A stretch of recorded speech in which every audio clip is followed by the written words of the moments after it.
The Retribution Paladin just got buffed on its hero spec Templar, and in this video we are going to go over everything you need to know to absolutely pump numbers in Mythic Plus.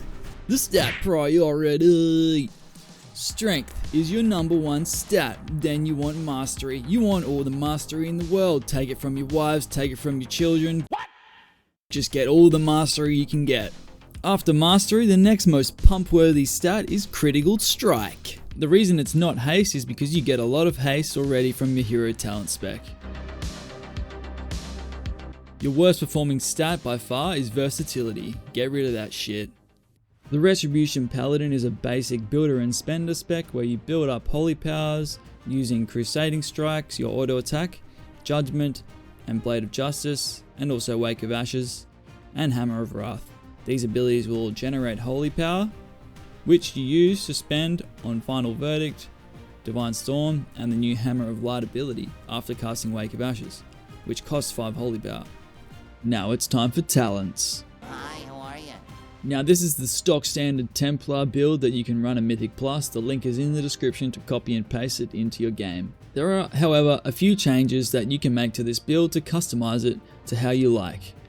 First and foremost, you can choose to either play Avenging Wrath Might or Crusade. Avenging Wrath Might will give you more critical strike and an instant 20% damage, whereas Crusade will ramp up all the way up to about 30% increased damage. The reason you might want to play Avenging Wrath Might is due to the fact that Empyrean Hammers can actually interact with critical strike. When Empyrean Hammers critical strikes, 125% of its damage is dealt to nearby enemies, therefore making critical strike quite valuable, and Hammer of Light can hit extremely hard if it crits. Another change you can make is to drop Searing Light, as it does not seem to proc very often and it is quite low on the damage breakdown, and you can either choose to take Divine Arbiter, which will give you more single target boss damage, or you can take Empyrean Legacy, which will basically add another empowered Divine Storm to your next final verdict cast. However, I personally like to run Divine Arbiter just because the spell effect is really cool.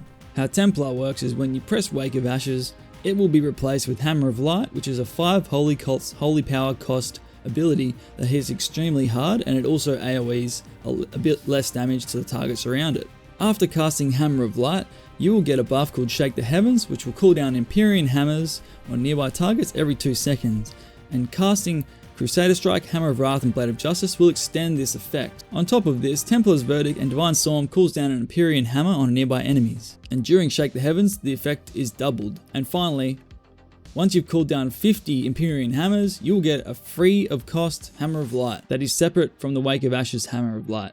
There are several procs that Retribution will get if you have taken Divine Purpose talent. Your Holy Power spending abilities have a 10% chance to make your next Holy Power spending ability free and deal more damage. Empyrean Power, Crusading Strikes has a 5% chance to make your next Divine Storm free and deal 15% additional damage.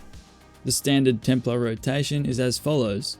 You want to start up by judging the target with Judgment, then you want to Wake of Ashes, then you want to cast Final Reckoning, then you want to cast Hammer of Light, then you want to cast Divine Toll, and continue with the Builder Spender rotation. So just spamming Divine Storms and building Holy Power with your Holy Power generating ability. The Retribution Paladin has several defensive abilities at their arsenal, those being Shield of Vengeance, which absorbs a large amount of damage, Divine Protection, which reduces damage taken, Divine Shield, which makes the Paladin completely immune to damage, Blessing of Protection, which is a targeted physical damage immunity, Lay on Hands, which is an enormous heal to anybody in the party, and finally, Blessing of Sacrifice, which is a targeted 30% damage reduction for anybody in the party. However, you will take 100% of the damage prevented. This can be further reduced by taking the talent Bonds of Fellowship, where you receive 20% less damage from Blessing of Sacrifice, and each time its target takes damage, you gain 4% movement speed up to a maximum of 40%. It's a good idea to pair Blessing of Sacrifice with your own personal defensive, that way you won't get one shot.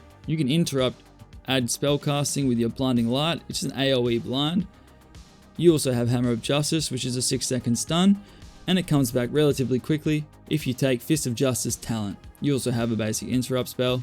For any trinkets that I do receive, I like to just macro them into my Wake of Ashes macro, due to the fact that through Radiant Glory talent, Wake of Ashes now activates Wings, which is our major cooldown. And that right there, ladies and gentlemen, has been your 5-minute Templar Retribution Paladin guide for Mythic Plus Dungeons. If you want to check out 11.0.5 Rep Paladin changes, you can check out the video on the left. If you want to have a laugh, you can check out the video on the right.